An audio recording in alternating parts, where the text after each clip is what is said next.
ஒரு நிமிஷம். இப்போது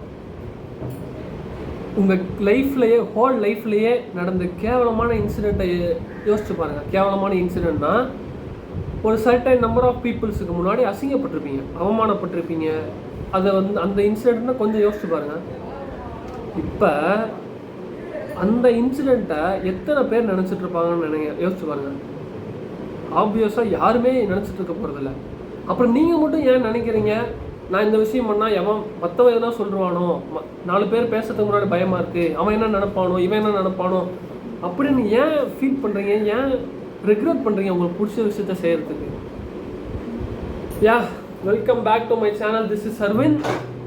today we are going to see about how we are actually building our insecurities among this society and நம்ம எப்படி இன்ட்ரோவர்ட்டாக build ஆகிறோம் அப்படின்னு சொல்லிட்டு கிளியராக எக்ஸ்பிளைன் பண்ணுறேன். ஃபஸ்ட்டு யாருமே பிறக்கும் போது இன்ட்ரோவர்ட்டாவோ எக்ஸ்ட்ரோவர்ட்டாவோ பிறக்கிறதில்ல. எல்லாருமே தன்னைத்தானே பில்ட் பண்ணிக்கிறாங்க. எப்படின்னு கிளியராக எக்ஸ்பிளைன் பண்ணுறேன். ஃபார் எக்ஸாம்பிள் சொன்னால், இப்போ இதை பற்றி தெரிஞ்சுக்கிறது உங்களுக்கு சப்கான்ஷியஸ் மைண்ட்னா என்னன்னு தெரியணும். சப்கான்ஷியஸ் மைண்ட்னா கான்ஷியஸ்னால் நீங்கள் கான்ஷியஸாக திங்க் பண்ணுறது எல்லாமே. சப்கான்ஷியஸ்னால் 24/7 அது ஓடிட்டே இருக்கும். அது உங்களுக்கே தெரியாது.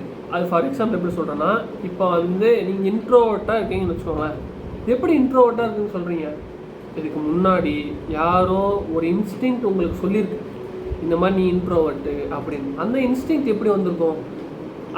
அதுதான் சப்கான்ஷியஸ் மைண்ட். இப்போ எல்லாருக்குமே பிடிச்ச விஷயத்த செய்யணும், 4 பேர் முன்னாடி கான்ஃபிடென்ட்டாக பேசணும், எல்லாருக்குமே ஆசை இருக்குது. ஆனால் எல்லாருமே பண்ண மாட்டாங்க. ஏன்?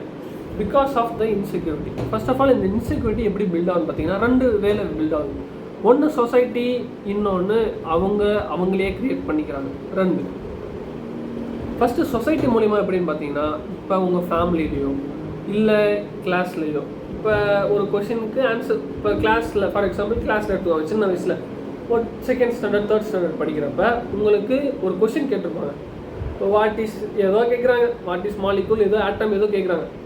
நீங்கள் டப்புன்னு ஆன்சர் பண்ணுறீங்க, மேம் இதான் மேம். அது தப்பான ஆன்சர் தான், ஒன்றும் குழப்பத்தெல்லாம் பண்ணியிருந்தீங்க. அதுக்கு எல்லாம் கேட்கும்போது சிரிச்சிருப்பாங்க. அது என்ன பண்ணியிருக்கோம், அப்படியே உங்கள் சப்கான்ஷியஸ் மைண்டில் ஸ்டோர் ஆகிருக்கும். அடுத்த டைம் நீங்கள் காலேஜில் இப்போ ஒரு கொஷின் கேட்குறாங்கன்னா உங்களால் பதில் சொல்ல முடியாது. ஏன்னா இப்போ ஸ்கூலில் அவங்க சிரித்தாங்க பார்த்தீங்களா, அப்போ ஒரு கெட்ட எமோஷ்னல் ஸ்டேட்டை ஃபீல் பண்ணியிருப்பீங்க. இப்போ நீங்கள் சொல்லணும்னு நினச்சாலும் உங்கள் மைண்ட் உங்களை ப்ரொடெக்ட் பண்ணிடும். வேணாம், நீ சொன்னா கெட்ட எமோஷ்னல் ஸ்டேட்டுக்குள்ளே போயிடுவேன் அப்படின்னு சொல்லிட்டு. இவ்வளோதான் கதை. இப்போ உங்களுக்கு சொல்கிறா, இப்போ உங்களுக்கு இது நம்ம எப்படி இன்செக்யூரிட்டிஸ் நம்மளே க்ரியேட் பண்ணிக்கணும்னு பார்த்தீங்கன்னா, அட் திஸ் டைம் நிறைய பேர் பிகாஸ் ஆஃப் சோஷியல் மீடியாவால் நிறைய பேர் இன்செக்யூரிட்டிஸை பில்ட் பண்ணிக்கிறாங்க. எப்படின்னு பார்த்தீங்கன்னா, போஸ்ட்டோ ஸ்டோரியோ போடுறீங்கன்னு வச்சுக்கோங்க. எதுக்காக போடுவீங்க? மொத்தமாக நம்மளை ஜட்ஜ் பண்ணிட்டோம், மொத்தமாக இப்படி நினைக்கணும். 95% பீப்புள் அப்படி தான் போடுவீங்க. இதனால் நீங்களே உங்கள் மைண்டுக்கிட்ட என்ன சொல்லிக்கிறதுன்னு பார்த்தீங்கன்னா, மற்றவன் என்ன ஜட்ஜ் பண்ணிட்டோம் அப்படின்னு சொல்லிட்டு நீங்களே சொல்லிக்கிறீங்க. இப்போ அதே மாதிரி தான் ஆக்சுவலாக நீங்கள் ஒருத்தர் ஸ்டோரியோ போஸ்ட்டோ போய் பார்க்கும்போது மற்றவனை பற்றி ஜட்ஜ் பண்ணுறீங்க. மற்றவன் இப்படி இருக்கான் அப்படி இருக்கான்னு. இப்போ இதில் தான் அந்த இன்செக்யூரிட்டி பில்ட் ஆகுது. அந்த ஜட்ஜ் பண்ணுறீங்க பார்த்தீங்களா, அதுவும் இந்த இன்செக்யூரிட்டியும் ஒரு ரிலேஷன் இருக்குது. அதுக்கு என்ன ரிலேஷன் பார்த்தீங்கன்னா, நீங்கள் ஜட்ஜ் பண்ணுறதுனால மற்றவனும் நம்மளை ஜட்ஜ் பண்ணுவான் அப்படின்னு சொல்லிட்டு உங்கள் சப்கான்ஷியஸ் மைண்டில் ப்ரோக்ராம் ஆகிடும். அதனால் இது ஒரு வே இன்ட்ரோவர்ட்டாக பில்ட் ஆகிறதுக்கும் இன்செக்யூரிட்டிஸ் பில்ட் ஆகிறதுக்கும். ஃபார் எக்ஸாம்பிள் பார்த்தீங்கன்னா, இப்போ 2 வாரத்துக்கு முன்னாடி செமினார் எடுத்தாங்க. என் கிளாஸில் எடுக்க சொன்னாங்க. நான் போய் டப்புன்னு எடுத்துட்டேன். எல்லாம் என்ன சொன்னாங்க, நல்லா எடுக்கணும். ஆக்சுவலாக நான் நல்லா எடுக்கலை, நான் மோசமாக தான் எடுத்தேன். அவங்களுக்குலாம் அது நல்லா தெரியுது. எப்படின்னு பார்த்தீங்கன்னா, நான் நார்மலாக இருக்கேன், அவங்க எல்லாருமே அப்நார்மலாக இருக்கேன். ஏன்னா நான் எக்ஸ்ட்ரோவர்ட்டாக தான் இருக்கேன். அவங்க தான் அவங்களுக்குள்ள ஒரு இன்செக்யூரிட்டிஸ் பில்ட் பண்ணிக்கின்னு இருக்காங்க. இதை ஓவர் கம் பண்ணுறதுக்கு ரெண்டு வழி தான். ஒன்று ரீப்ரோக்ராமிங் த சப்கான்ஷியஸ் பவர், இன்னொன்று letting go. Reprogramming the subconscious மைண்டுனா என்னன்னு பார்த்தீங்கன்னா, இப்போ நான் ஆஸ் ஐ செட் பிஃபோர் முன்ன சொன்ன மாதிரி உங்கள் மைண்டு வந்து ப்ரோக்ராம் ஆகிருக்கும் இந்த மாதிரி அப்படின்னு சொல்லிட்டு. அதை எப்படி ஓவர் கம் பண்ணலான்னா, மறுபடியும் உங்கள் சப்கான்ஷியஸ் மைண்டை ப்ரோக்ராம் பண்ண போகிறோம். எப்படி ப்ரோக்ராம் பண்ணுறதுன்னு பார்த்தீங்கன்னா, நம்ம சப்கான்ஷியஸ் மைண்டை நம்ப வைக்கணும். நான் வந்து எக்ஸ்ட்ரோவர்ட் அப்படின்னு நம்ப வச்சிட்டிங்கன்னா உங்களுக்கு வந்து ஒரு கான்ஃபிடென்ட்டாக இருப்பீங்க, நல்லா பேசுவீங்க. உங்களுக்கு எதுக்கு வேணுமோ அதை வந்து சப்கான்ஷியஸ் மைண்டில் ரெஜிஸ்டர் பண்ணணும்னு அர்த்தம், ரீப்ரோக்ராம் பண்ணணும். இன்னொரு வே letting go.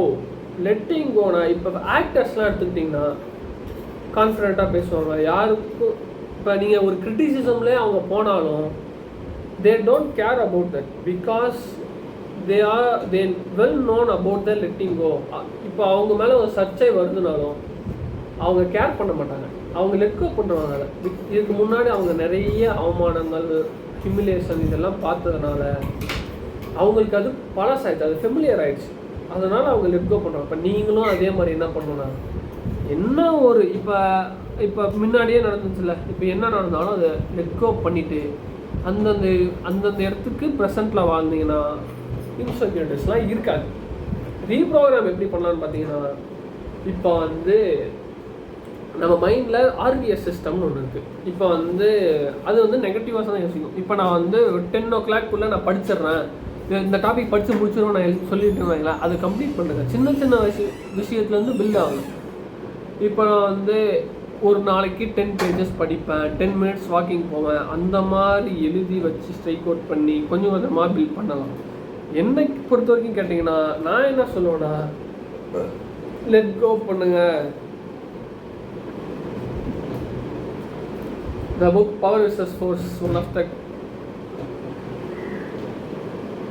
classic books in the world. என்ன டைம் கிடச்சா படித்து பாருங்கள், சூப்பராக இருக்குது. ஸோ இன்னைக்கான வீடியோ அவ்வளோதான். Hope the video will get from the video you will get some inputs and அது எல்லாத்தையுமே உங்கள் லைஃப்பில் அப்ளை பண்ணி பாருங்கள். நீங்களும் இன்செக்யூரிட்டிஸ்லேருந்து வெளில வாங்க, இன்ட்ரோவர்ட்டாக இருக்காதீங்க, எல்லாத்தையும் பேசுங்க, நல்லா ஆர்டிகுலேட் பண்ணுங்கள், எக்ஸெட்ரா. தேங்க்ஸ் ஃபார் வாட்சிங் திஸ் வீடியோ. மீண்டும் சந்திக்கும் வரை சர்வன்.